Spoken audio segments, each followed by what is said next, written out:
ఆదివారం రాత్రి చంద్రగ్రహణం సందర్భంగా ప్రజలు తీసుకోవలసిన జాగ్రత్తలు, ఏ సమయం నుండి ప్రారంభమవుతాయి, ఏం చెయ్యాలి, ఏం చెయ్యకూడదు అన్న వివరాలను తెలుసుకోవడానికి మనతో ఉన్నారు వర్ధన్ శర్మ పంతులు గారు. మరిన్ని వివరాలు ఆయన నుండే తెలుసుకుందాం. మహాగణపతికే నమః, మహాసరస్వతే నమః, ఆంజనేయ పరబ్రహ్మణే నమః. ఈటీవీ మీడియా మిత్రులందరికీ కూడా నమస్కారం, ప్రేక్షకులందరికీ కూడా నమస్కారం.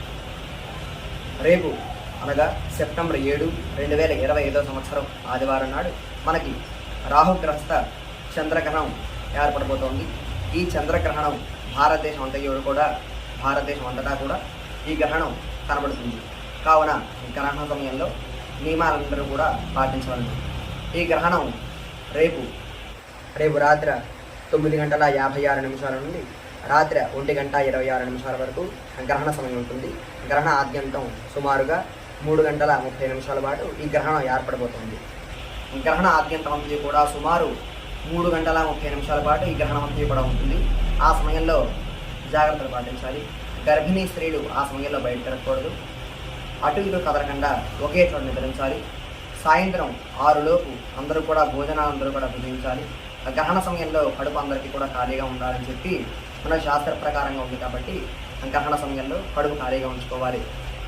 ఆ విధంగా ఈ గ్రహణం రేపు మనకి ధనిష్ట 3-4 పాదాలు, శతభిష నక్షత్రం 4 పాదాలు, పూర్వభద్ర నక్షత్రం 1, 2, 3 పాదాలు కుంభరాశికి చెందిన నక్షత్రాలలో సంభవించబోతోంది. కనుక ఈ కుంభరాశి వారు అలాగే కుంభలగ్న జాతకులు కూడా ఈ గ్రహణానికి దోషం వర్తిస్తుంది. కాబట్టి ఈ రోజు కూడా కుంభరాశి వారు అలాగే కుంభలగ్న జాతస్తులు కూడా జాగ్రత్తలు పాటించాలి. మర్నాడు తలస్నానం చేసి బ్రాహ్మణులకి దాన ధర్మాలు చేయాలి. గ్రహణ తాలూకా దోష నివారణార్థం దానాలు కూడా చేయవలను. ఈ గ్రహణంలో ఎటువంటి ఇబ్బంది లేదు, అంతయు కూడా శుభంగా ఉంటుంది. కనుక ఈ నక్షత్రాల వారు యథావిధిగా దాన ధర్మాలు చేసుకుంటే సరిపోతుంది. అంతయు శుభం కలుగుతుంది. యథావిధిగా గ్రహణ దాన ధర్మాలు అలాగే గ్రహణ నియమాలు పాటించుకుంటే సరిపోతుంది.